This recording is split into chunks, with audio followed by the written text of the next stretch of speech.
안녕하신가요? 저는 지옥 같은 시집살이를 겪고 재작년 합의 이혼을 마친 40대 아줌마입니다. 저는 부모님 아래 늦둥이로 태어났는데요. 제 위에는 10살 터울 친오빠 하나 있고 엄마 아빠 이렇게 네 가족이에요. 제가 늦둥이라서 사랑도 참 많이 받고 자랐답니다. 그렇다고 오냐오냐 큰 건 아니었고 저 또한 그 사랑을 알아서 부모님과 부모님 같은 친오빠에게 말썽 한번 부리지 않으려고 노력하면서 컸죠. 그렇게 화목한 가정 아래 지내던 제가 성인이 되자마자 지옥살이를 겪게 될 줄은 상상도 못했습니다. 그게 바로 결혼이었고, 결혼은 제 인생에 잊지 못할 큰 오점으로 남은 기억들이거든요.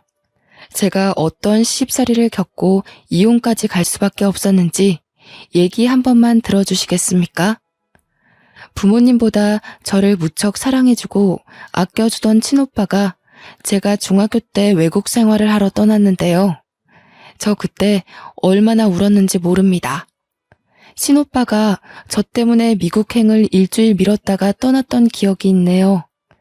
떠나고도 제가 걱정되었던 친오빠는 꼬박꼬박 문자로 저에게 안부를 물어줬어요.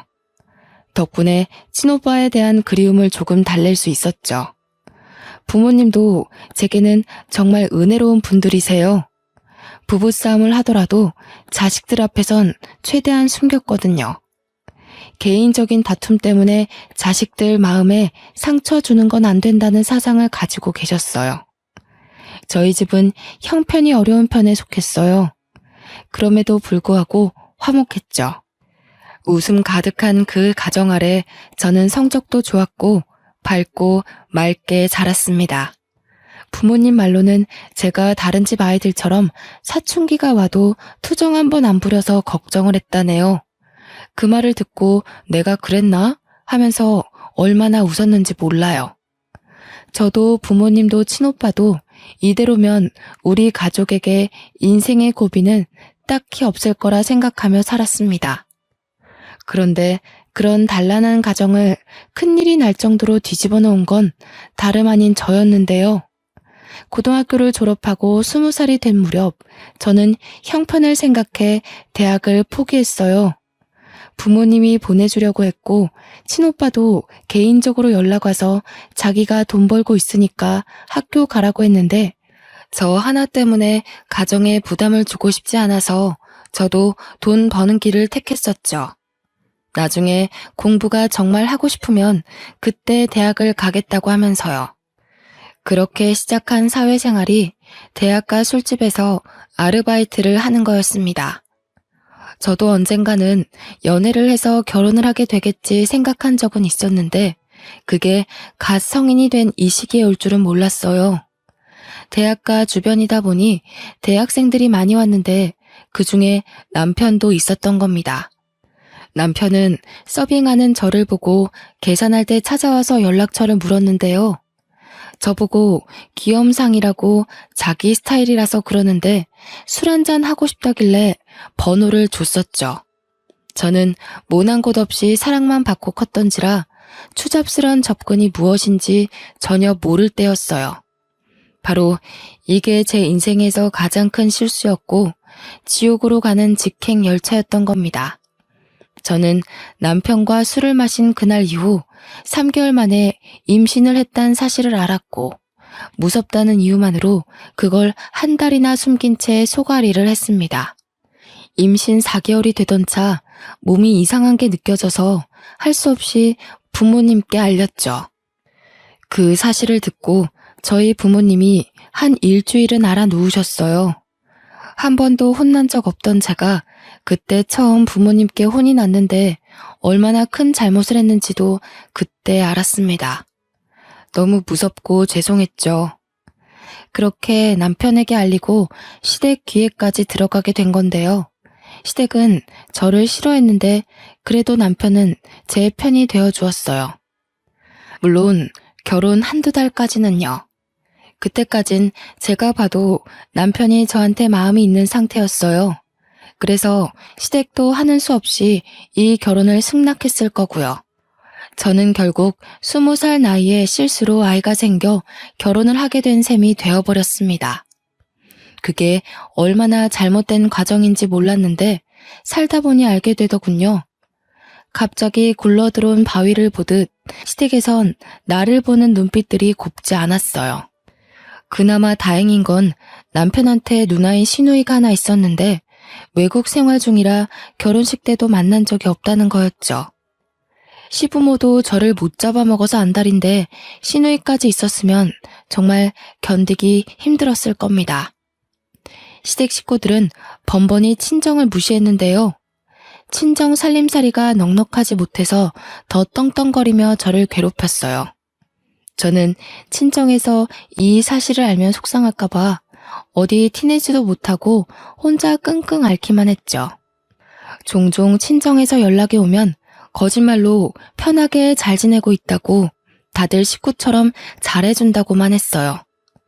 남편이란 놈도 처음엔 안 그랬는데 제 배가 남산만해지니까 한순간의 실수로 지 인생 망했다고 꼴 보기 싫으니까 방에 좀 들어가 있으라고 저를 구박하기 시작하더군요. 그땐 정말 기댈 곳 하나 없는 시댁에서 많이 힘들었습니다. 직설적으로 날아오는 상처가 처음이기도 해서 극복할 힘을 전혀 몰랐을 때였어요. 확실히 세탁소하는 저희 친정에 비해 시댁이 잘 사는 게 맞아요. 시부는 군부대로 식재료를 보내는 일에서 과장직을 맡고 있었는데 그게 연봉이 좀 높다고 하더라고요. 그래서 시누이는 외국으로 학교를 보냈고 남편도 한국에서 좋은 대학을 다녔거든요. 이것에 비하면 저는 고졸의 알바생의 혼전 임신에 정말 보잘것없는 사람이었네요. 남편도 남편이지만 특히나 저를 직접적으로 힘들게 했던 건 시모였는데요. 시모는 일을 하는 사람이 아니라서 낮이면 남편과 시부는 직장을 가서 없고 시모와 둘만 집에서 보내야 해서 부딪히는 일이 많았습니다. 일방적으로 당했다고 봐야겠죠. 시모는 제가 대학도 못 가고 직장도 없고 해서 입버릇처럼 출처 모를 집에서 나온 애 취급을 했어요. 친정부모가 다른 지역에 있어서 더 마주할 일 없으니 친정까지도 제 앞에서 대놓고 까더라고요. 내가 너만 보면 속이 터진다. 여자애가 피임할 줄도 모르고 학교에서 그런 거 안 배웠니? 아니면 작정하고 우리 아들 발목 잡고 싶어서 숨긴 거야? 진작 말했으면 애 지웠을 거 아니야. 내가 쪽팔려서 며느리가 대학도 못 나온 애라고 어디 말도 못해. 아이고 내 팔자야. 말년 다 돼서 이게 무슨 불운인지 모르겠다. 이렇게 며느리 복이 없는 줄 알았으면 어디 부적이라도 살 걸 그랬어. 주말이라 시부가 출근을 안 할 때면 시모 옆에서 꼭 한마디씩 덧붙였는데 시부의 말은 시모에 비해 좀 더 직설적이고 한방이 강한 편이었어요. 두 분은 제가 화장실을 갈 때도 거실에 앉아 눈을 부릅뜨고 지켜봤거든요. 화장실 안에서 소리도 못 내겠더라고요. 그런 환경에서 어떻게 아이가 버텼는지 모르겠어요. 너무 스트레스 받아서 유산될까 싶었지만 다행히 아이는 건강하게 태어났거든요. 정말 사랑스러운 아들이었어요. 태어난 아들에게 엄마의 비참한 꼴을 보이고 싶진 않았는데 저는 예나 후나 식사 자리에서도 시댁과 겸상을 하지 못했습니다. 어딜 왔니? 저기 청소 덜 됐더라. 거실에 먼지 구덩이 한가득이야. 저거 먼저 닦고 와서 먹으렴. 앉기 전에 샤워 싹 하고 먹어. 먼지 잔뜩 묻히고 밥상머리 앉는 거 아니다. 항상 밥 먹을 때가 되면 시모가 제게 일을 시켰어요. 저는 그 의도가 무엇인 줄 알지만 눈치 없는 척하며 고분고분 행동했죠. 시댁 식구들이 식사가 끝날 때까지 돌아가지 않기도 했어요. 그래도 어린 아들 밥은 먹여주더라고요. 그거면 됐다 생각하며 하루하루 스스로를 다독이며 살았습니다. 저는 결혼하고 나서부터 밤에 혼자 올 때가 많았는데요. 언젠가부턴 너무 서럽던 나머지 아들이 깬 걸 알면서도 울음을 참지 못해 소리 내는 날이 늘어갔어요. 저와 남편은 제 배가 부르고 나서부터 각방을 썼는데 아들은 꼬박 저와 함께 자더라고요.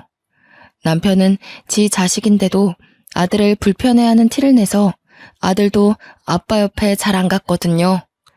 제가 이 각박한 공간에서 버틸 수 있는 유일한 이유는 바로 제 아들 때문이었어요. 아들이 없었다면 더는 버티지 못하고 가출을 했을 거고 친정에도 알리지 못해서 밖을 떠돌다가 여기저기 끼니를 구걸했을지도 모를 일이죠. 시댁의 거침없는 질타는 제 아들도 예외가 아니었는데요. 시모는 제 아들이 말을 알아듣기 시작하고부터 대놓고 앞담을 일삼았습니다. 으이구, 지엠이 닮아서 공부도 더럽게 못하네.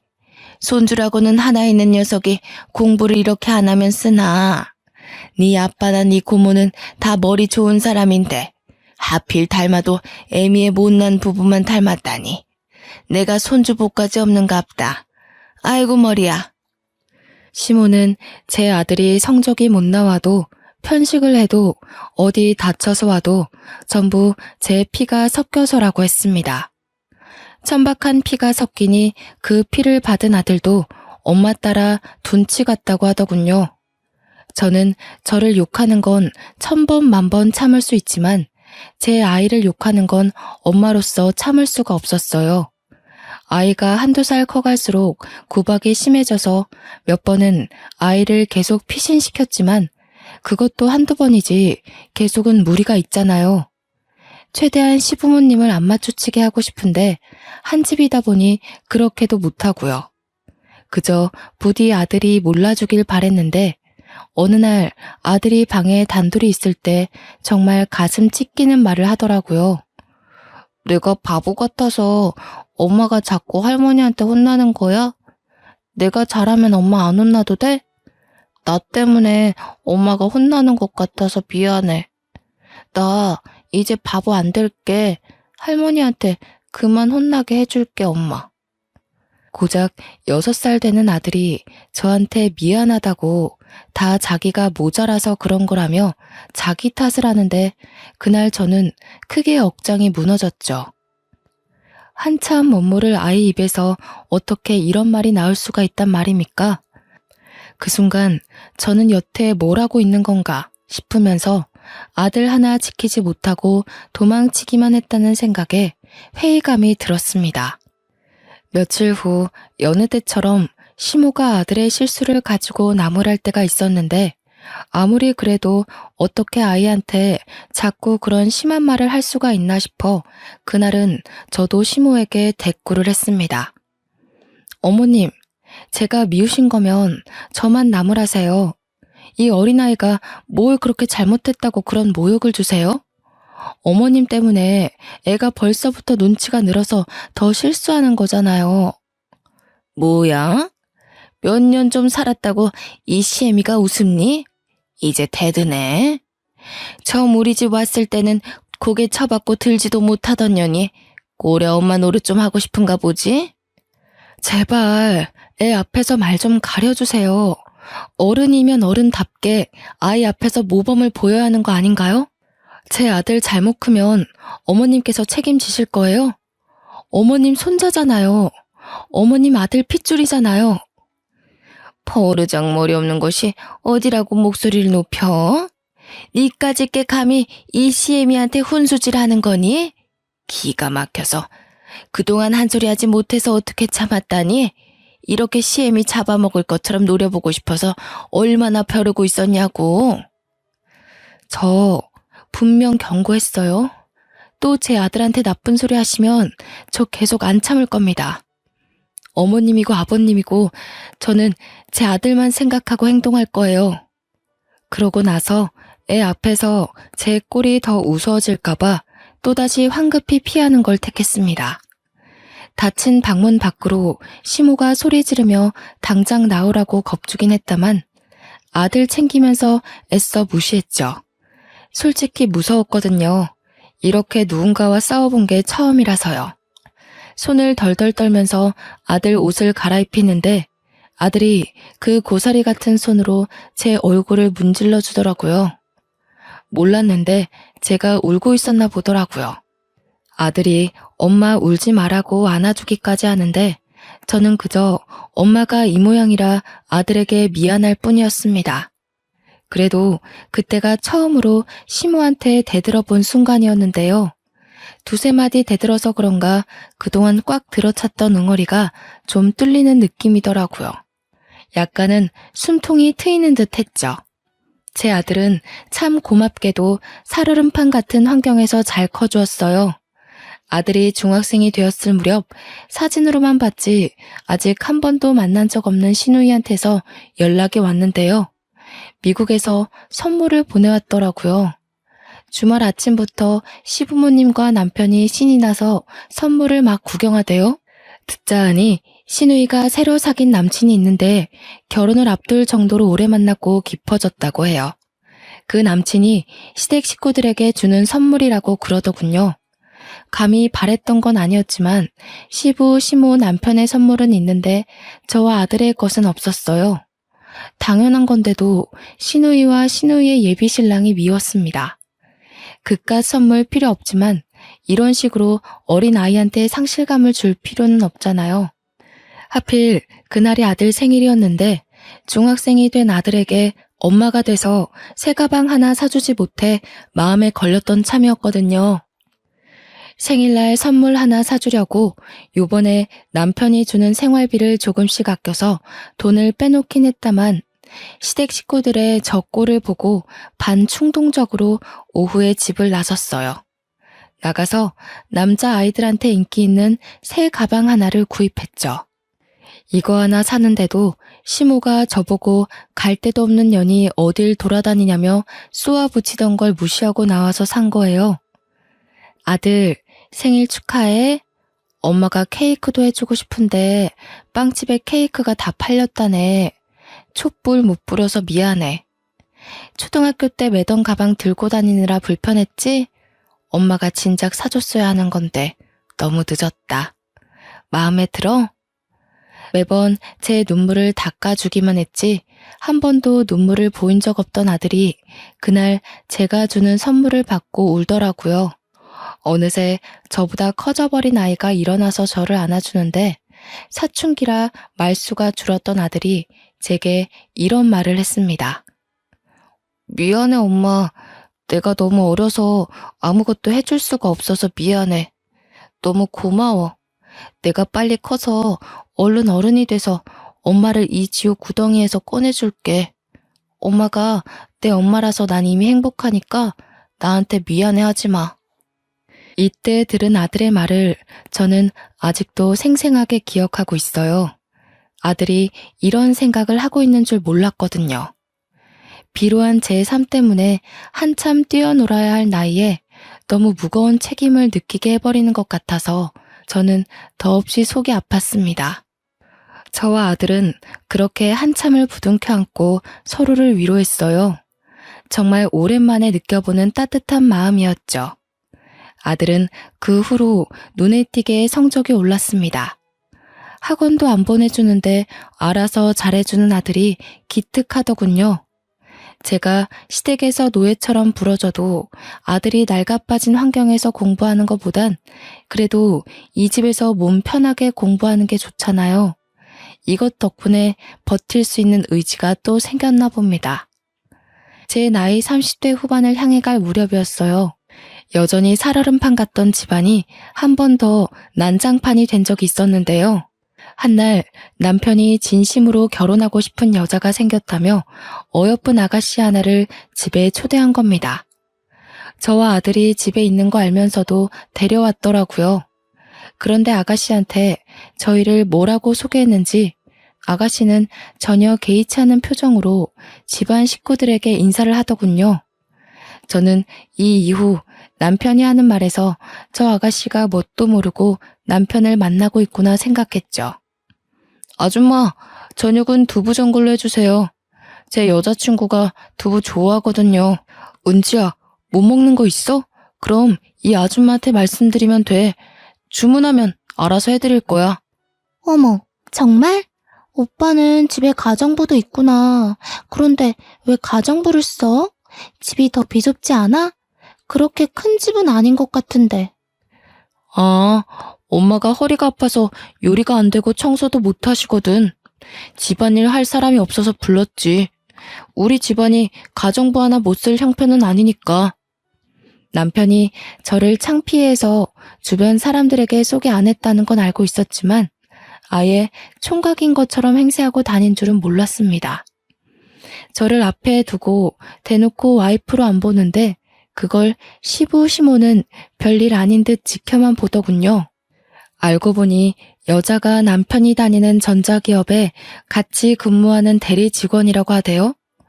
저와는 다르게 명문대의 대기업의 어린 나이임에도 대리 직원이라고 하니 시부모는 이미 그 여자한테 마음이 가버린 듯 보였어요. 제게는 한 번도 보여준 적 없는 따뜻한 표정으로 그 여자를 대하고 있었거든요. 어쩜 이렇게 곱게 생겼을까? 어린 나이에 벌써부터 대리라고요? 어지간히 노력형인가 보네.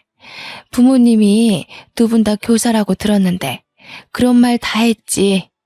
더 안 봐도 사람이 야무지겠어. 시집살이도 남편의 개무시도 다 참겠는데 이건 좀 고비더라고요. 무엇보다 아들도 함께 있는 자리였어요. 아들이 저와 같이 밥 먹고 싶어서 야자를 빼고 막 하교한 참이었거든요. 그래도 아들이 대학 가기까지 이 집에서 쫓겨날 수는 없기에 꾹 참았습니다. 제가 상처를 받을수록 마찬가지로 아들도 상처받고 있다는 걸 안 후부터는 웬만해선 아들 집에서 이런 못날 꼴 안 보이려고 엄청 노력하고 있습니다. 좀 지내다 보니 시부모랑 남편 눈에 안 띄고 지내는 법을 나름 터득해갔는데 결국 또 아들에게 상처를 준 셈이었죠. 그때였어요. 제가 아들의 눈치를 보면서도 아무 말 못하고 있는데 아들이 들고 있던 문제집을 냅다 던져버리는 겁니다. 그 문제집이 잘못 나갔다면 남편의 발등에 찍힐 뻔한 위치였어요. 지금 엄마 앞에 두고 뭐 하는 거예요? 아빠라는 사람이 이래도 돼요? 엄마가 얼마나 더 참아야 되는데요. 다들 이것밖에 안 되는 사람이었어요? 집 구성이 구정물 투성인 건 알았지만 상식도 개념도 말아먹은 줄은 몰랐네요. 저 자식이 뭐라는 거야 지금? 버릇없게 어디서 행패야? 사춘기라고 시위하는 거야? 속옷바람으로 쫓겨나고 싶어? 지금 손님 온 거 안 보여? 당장 방에 들어가. 오빠, 저 애는 누구예요? 혹시 저 아이가 오빠 조카라는 친구? 저는 되게 어린아이인 줄 알았는데 아니네요? 이봐요 아줌마, 이 남자 유부남인 거 알고 만나는 거예요? 이 남자가 제 아빠고 저 사람이 내 엄마예요. 아빠가 실수로 나 만들어 놓고 아빠 하기 싫다면서 아줌마 만나는 파렴치한 사람이라고요. 생각 똑바로 바뀐 사람이면 이런 남자 만나지 마세요. 인생 종쳐요. 그 여자는 이 사실을 처음 듣는 얼굴이었어요. 옆에서 모든 사실을 숨기고 있었는지 남편은 화가 나서 제 아들에게 다가와 냅다 뺨을 내리치더라고요. 아들이 그 힘에 밀려 자빠졌는데 그렇잖아도 놀라있던 저는 허둥지둥 아들에게 달려갔습니다. 이미 아들의 뺨이 붉어졌더군요. 심지어 남편이 끼고 있던 반지에 긁혀서 생채기까지 난 겁니다. 저는 그대로 눈이 돌아 남편의 머리채를 잡아버렸어요. 내 새끼 손대지 마. 내가 다 참아도 내 새끼 건드리는 건 못 참아. 아빠 노릇 안 할 거면 손찌검은 하지 말아야지. 네가 무슨 자격이 있다고 내 자식한테 손을 대. 아, 이년이 돌았나? 안 놔? 무식하게 손부터 먼저 쓰고 있는 게 누군데? 내가 진짜 손 대봐? 네 자식 제대로 참교육시켜줘? 놓으라고 이년아. 제가 아무리 먼저 머리채를 잡았다고 하더라도 남자의 힘을 어떻게 이기겠습니까? 게다가 시모의 시부까지 덤비며 저한테서 남편을 구해내더라고요. 저는 곧바로 바닥에 내팽겨쳐졌고 화가 난 남편이 뒤늦게 저를 발로 차기 시작했어요. 머리끝까지 화난 남편이 눈에 뵈는 것 없이 저를 마구 밟는데 그걸 보고 놀란 여자는 불이 나게 도망을 가버렸습니다. 여자가 소리 지르는 바람에 남편이 아차 싶었는지 급하게 여자를 쫓아가더군요. 아들이 저를 감싸 안으며 상태를 살펴주는데 남겨진 우리에게 이젠 시부와 시모가 호통치기 시작했어요. 이래서 못 배워먹은 놈들은 상종을 하면 안 되는 거였는데 진작에 낙태를 했어야 했어. 유산을 시키던지 해서 우리 아들 발목 못 잡게 했어야 했다고. 어쩌자고 이런 썩은 족쇄에 걸려서는 새끼나 애미나 어쩜 이렇게 똑같은지 모르겠네. 아이고 속 터져. 그렇게 아끼는 네 새끼 데리고 당장 우리 집에서 나가. 나가서 길바닥에 나앉든 구걸을 하든 알아서 하고 당장 내 눈앞에서 꺼져. 더러운 것들이 집에 드니까 집안 꼴이 이 모양이지. 시부가 아들 품에서 저를 잡아 끌며 현관 밖으로 내쫓으려는데 그걸 아들이 쫓아와서 말렸어요. 뭐 하시는 거예요? 우리 엄마한테서 그 더러운 손 치우세요.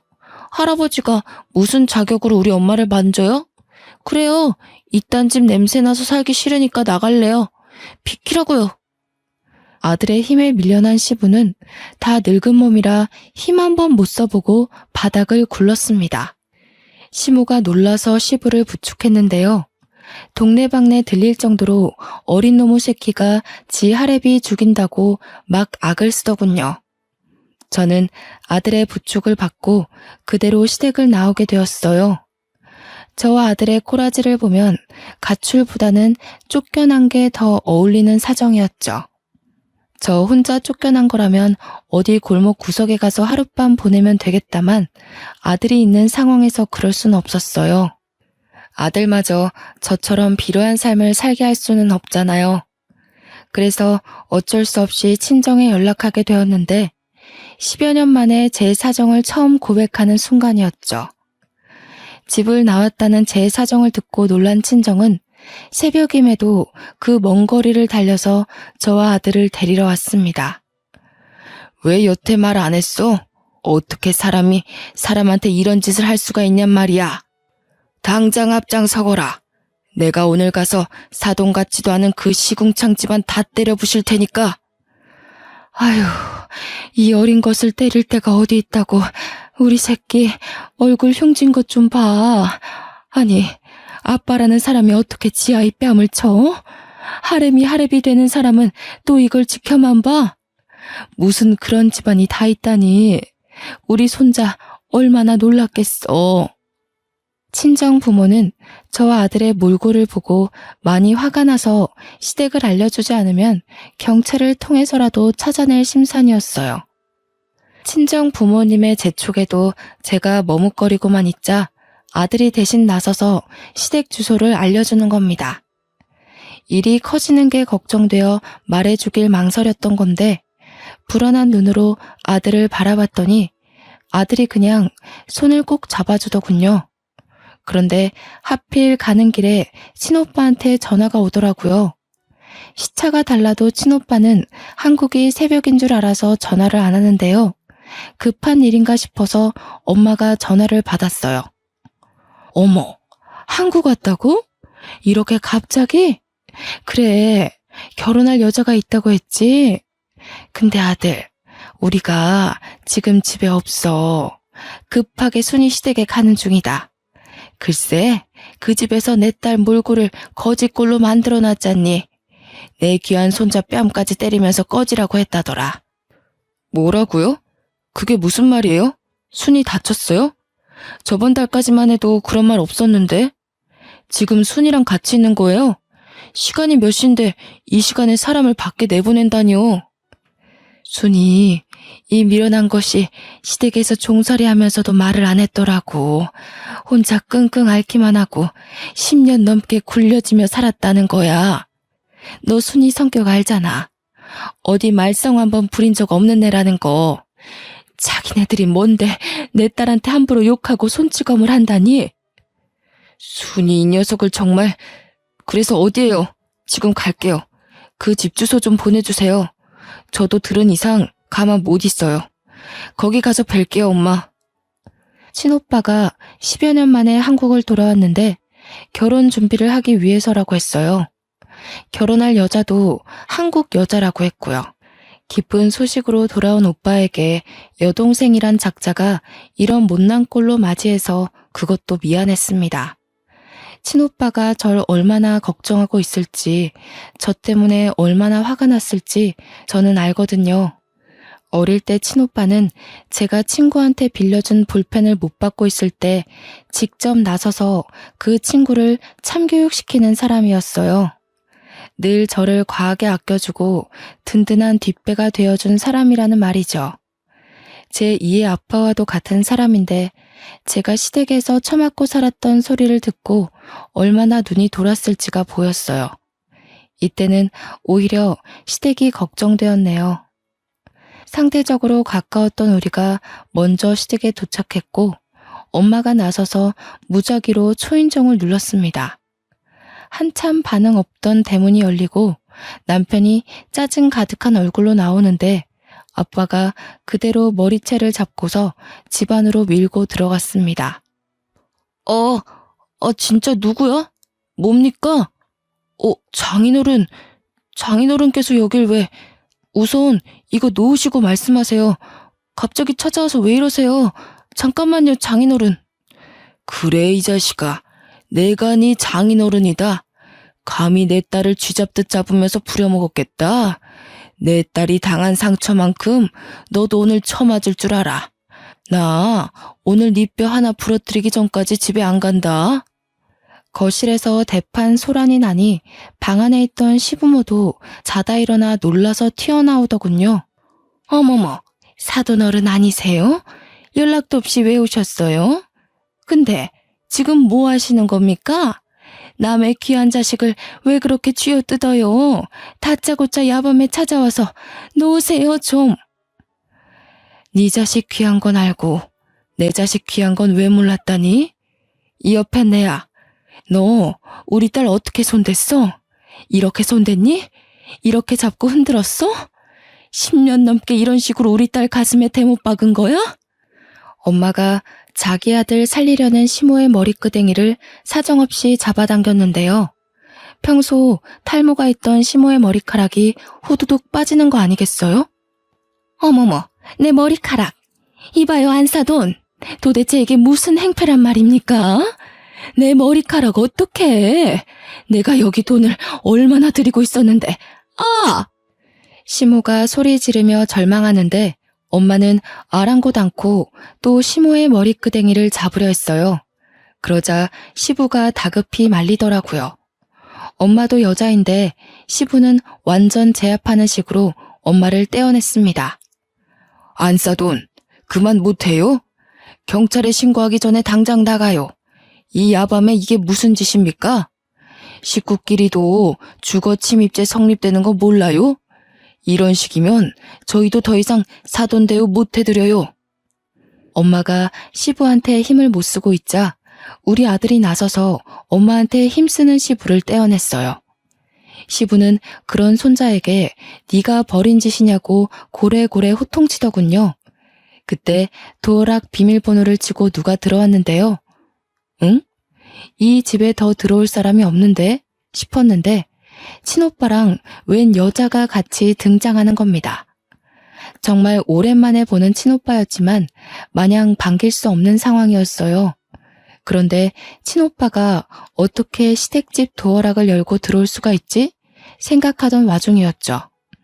머리카락 때문에 절망하고 있던 시모를 보필하던 남편이 친오빠 옆에 여자를 보고 소리쳤는데 누나, 언제 왔어? 아니, 이 사람들 미쳤나봐. 경찰 좀 불러줘. 하는 짓도 진짜 거지 같아서. 내가 말해줬지? 실수로 이런 거지 같은 여자를 집에 들였다고. 아니나 다를까 집안이 전체로 다 돌았어. 누나?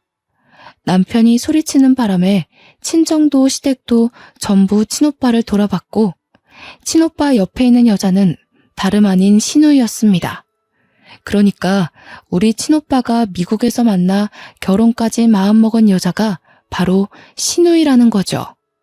아들아, 이 사람들 좀 봐라.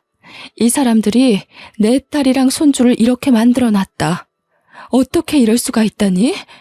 내가 이런 집구석인 줄도 모르고 우리 순이가 얼마나 아팠겠니? 응?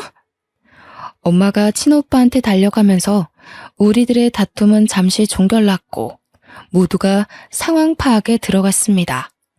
그 잠깐은 친오빠한테 하소연하는 엄마 말고는 모두가 조용했죠. 놀란 건 우리도 마찬가지였으나 겹사돈이 될 뻔한 친오빠와 시누이도 서로 많이 놀란 것 같더라고요. 말도 안 돼. 자기, 나한테 거지 같은 올케가 들어왔다는 게 내 동생을 말한 거였어?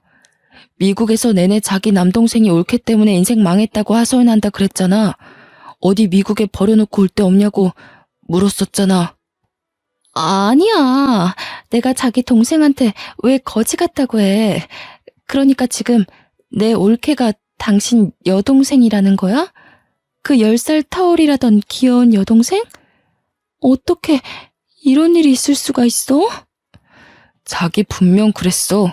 한두 번도 아니고 거의 틈날 때마다 올케 얘기했다고. 남동생이 사고쳐서 결혼했는데 올케랑 그 집안이 산거지라고 욕했었잖아. 나 덕분에 자기 부모님이 올케 때문에 속 썩은 거 위로받겠다면서 결혼 결심해줘서 고맙다고 그랬잖아. 나는 오빠 동생인 줄 모르고, 그러니까 그게, 야, 너는 왜 올케가 이런 사람인지 말 안 했어? 올케 집안이 무슨 거지 같은 집안이야. 우리 집보다 훨씬 재산 많다고. 멍청한 게 진짜 제대로 알아보지도 않고. 무슨 소리야. 돈이라곤 쥐뿔도 없는 거 맞아. 내가 10년을 넘게 지내면서 봤는데 집에 돈이 있었으면 제가 구박받고 살았겠어? 시누이랑 남편이 하는 말을 듣고 친오빠는 더 머리끝까지 화가 났어요. 그대로 둘을 무시하고 엉망이 되어 있는 저를 챙기기 바빴죠. 그리고는 시누이랑 이야기하면서 어안이 벙벙해져 있는 남편에게 다가가 냅다 주먹을 날리는 겁니다. 전부 무방비한 상태였던지라 남편은 그대로 두세 대는 더 맞았습니다. 그러자 뒤늦게 시누이가 와서 친오빠를 급히 말렸는데요. 오빠, 진정해. 일단 우리 말로 하자, 응? 내가 다 설명할게. 우리 사이에 오해가 있었던 것 같아. 나도 몰랐고 우리 집안도 오빠를 몰라서 그랬어. 앉아서 대화로 풀어보자. 나도 너 많이 사랑했거든. 근데 우리 가족보다 우선순위는 아니야. 그리고 듣자하니 너 내 재력 때문에 만나는 거였어? 내 동생이 돈이 없어서 이 괴롭힘을 당해도 똑같이 무시했던 거야? 아니야. 나 오빠 사랑해서 결혼하려는 거야. 어떻게 사람이 돈만 보고 5년을 넘게 사귀겠어. 그런데 올케 사정은 정말 몰랐어. 나는 우리 엄마 아빠가 이 정도로 못 살게 굴었는지도 모르고 있었어. 정말로. 더 이상 변명으로밖에 안 들리네. 며칠 생각할 시간 좀 가지자. 네 얼굴만 보면 이 구역질 나는 집안 사람들 얼굴이 떠올라서 못 만나겠다. 그만 갈게. 내가 연락할 때까지는 전화하지 마. 친오빠는 저와 가족들을 데리고 이대로 집을 나가려고 했습니다. 그런데 시누이가 심할 정도로 집착하며 친오빠한테 매달리는 거 아니겠어요?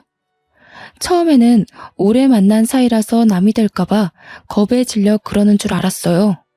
그런데 다 친오빠 재력 때문이더군요.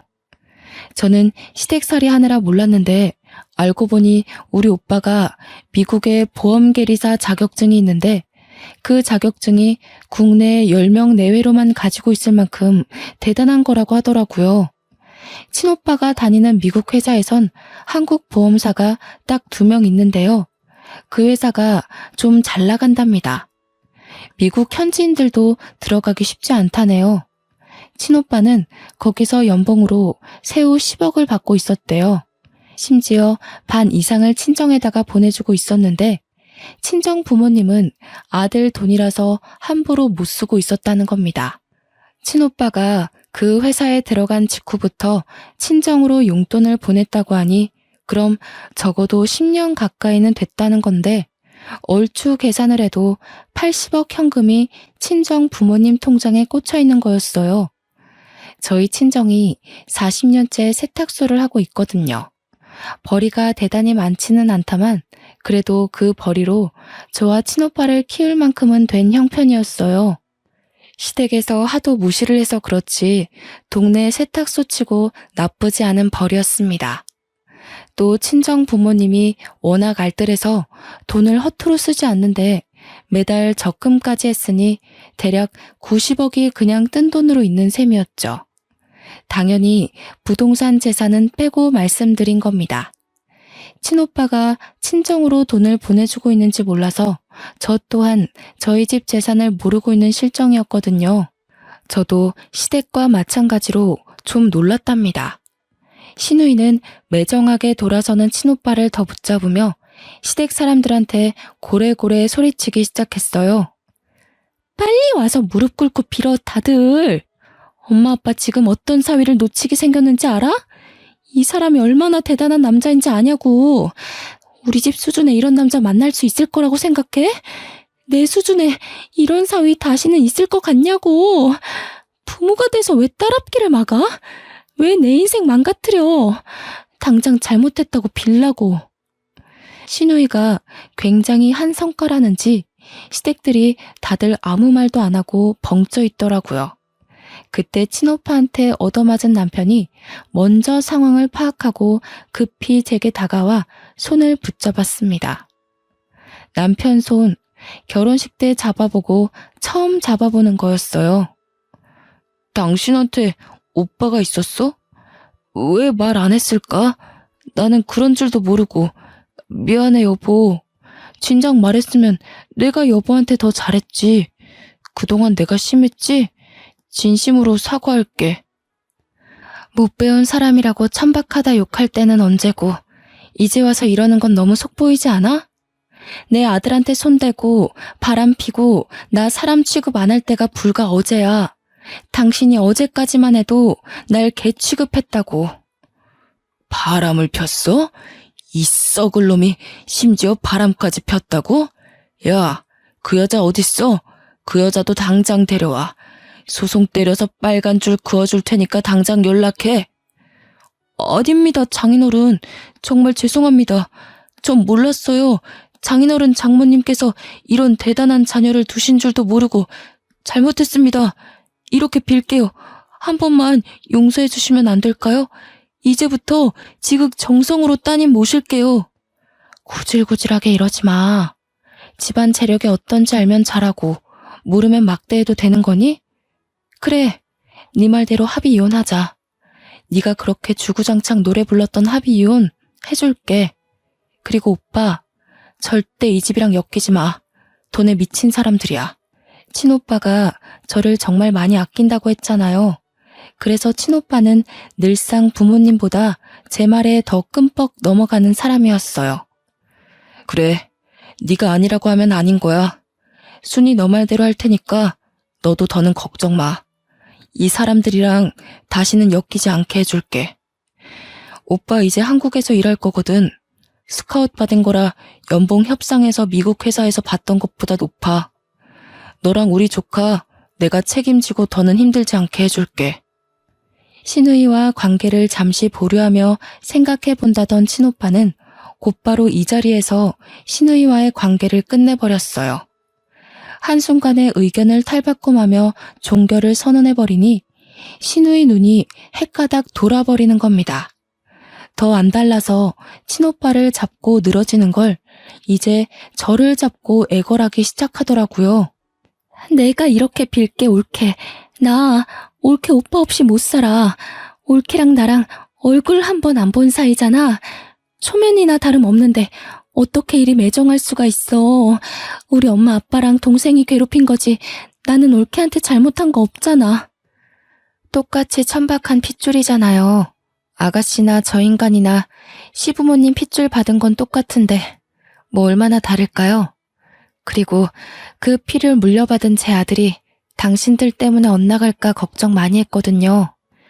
다행히 시어머니 말대로 제 아들은 제 피만 가득 받았나 보더라고요. 뚝 부러지게 자라주는 것 보면. 저희는 그대로 시댁 식구를 외면한 채 나와버렸습니다. 시부모님은 차마 지네들 체면 구기지 못해서 자식들한테 원망만 듣고 있더라고요. 자기 자식들한테 질타받는 시부모님을 보는데 그것만큼 큰 벌이 있을까 싶었어요. 제가 이혼하러 갈 때도 친오빠는 연차를 내면서까지 동행해 주었거든요. 마음 약한 제가 또 시댁에 휘둘릴까 걱정되었던 거죠. 이혼 서류를 준비를 마치고 시댁으로 들어서는데 며칠 못 본 사이 시부모님 얼굴이 많이 퀭해졌더라고요. 남편도 시누이도 마찬가지였습니다. 시누이는 친오빠를 보자마자 또 달려들면서 매달리는데 많이 울었는지 얼굴이 퉁퉁 부어 있었어요. 남편은 제 일에 방해된다며 시누이를 데리고 잠시 방 안으로 들어갔고 저는 남편과 시부모님이 보는 앞에서 필요한 부분에 도장을 찍어 나갔죠. 여보, 윤우는 어떻게 지내? 한 번씩 윤우 생각날 때 연락해도 될까? 그래도 내가 아빠인데 평생 아빠를 안 보고 살 순 없는 거잖아. 아빠가 이렇게 살아있는데 어떻게 아빠 없이 커? 신경 쓰지 마. 윤우는 이미 초등학생 때부터 아빠 없다고 선생님들한테 말하고 다녔대. 이미 아빠 없이 크는 거에 적응했으니까 괜히 감정 낭비 안 하는 게 좋을걸? 윤우애미야, 우리가 그래도 함께한 정이 있잖아. 다시 한번 생각해 볼 수는 없겠니? 이혼녀 꼬리표가 붙으면 너도 이미지에 타격을 입을 거 아니야. 우리가 생각이 짧았다.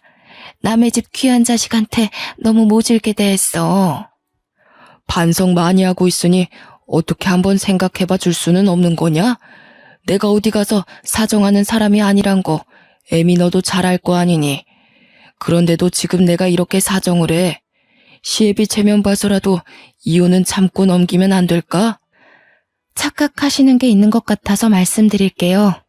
자꾸 정이 있다고 하는데 저는 어머님 아버님께 단 한 번도 정을 느낀 적이 없어요. 그리고 때를 지나서 하는 반성은 반성이 아니에요, 아버님. 미련이고 후회지. 이쯤에서 이 집 식구들이랑 학을 뗄 수 있어서 다행일 뿐이네요. 소송 안 하는 것만으로도 고맙게 하시고 다신 보는 일 없도록 합시다. 저는 도장만 찍고 그 자리를 벗어났습니다. 친오빠도 시누이한테 모진 소리를 더 했나 봐요. 친오빠가 나오는 방 안에서 시누이의 통곡 소리가 새어나오더라고요. 그렇게 한 2년이 흘렀는데요. 그 사이 한 번도 시댁 식구를 마주치는 일은 없었습니다.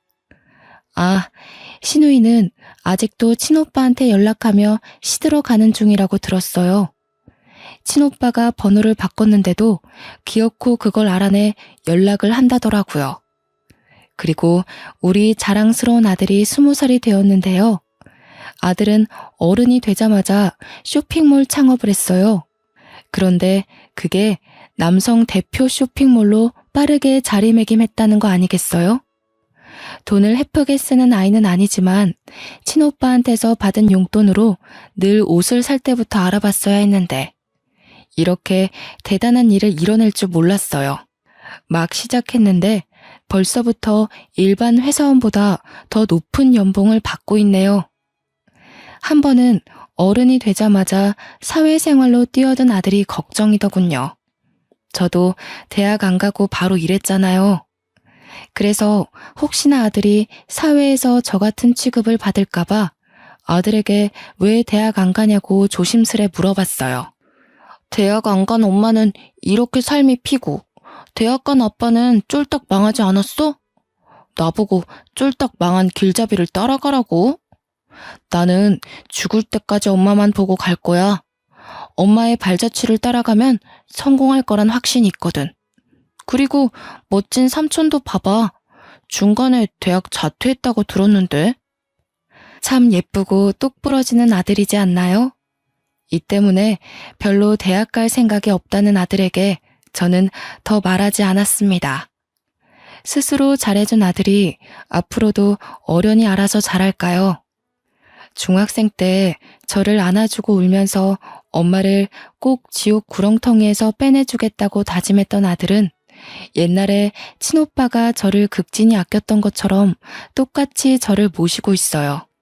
저는 친오빠가 해준 아파트에서 아들의 효도와 함께 호강하며 살고 있답니다.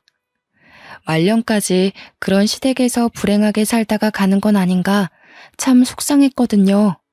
제가 무슨 잘못을 했길래 하늘은 내게 이런 시련을 주실까 원망도 했었고요.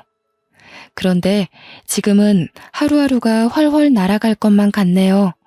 너무 행복해요. 저도 사랑을 받던 존재라는 걸 잠시 잊고 살았었는데 다시 그 기분이 되살아났답니다. 제 사연이 좀 흥미로우셨을지 모르겠어요. 이왕 들려드리는 거 지루하지 않게 해드리고 싶었는데 어떠셨는지요? 피가 마르도록 미움을 받더라도 모두들 사랑받을 수 있는 존재라는 걸 꼭 마음속에 새기셨으면 해요. 이만 글을 마무리해야겠습니다. 아들이 눈 나빠진다고 그만 자러 가자고 하네요. 그럼 지금까지 제 사연 들어주셔서 너무 감사합니다.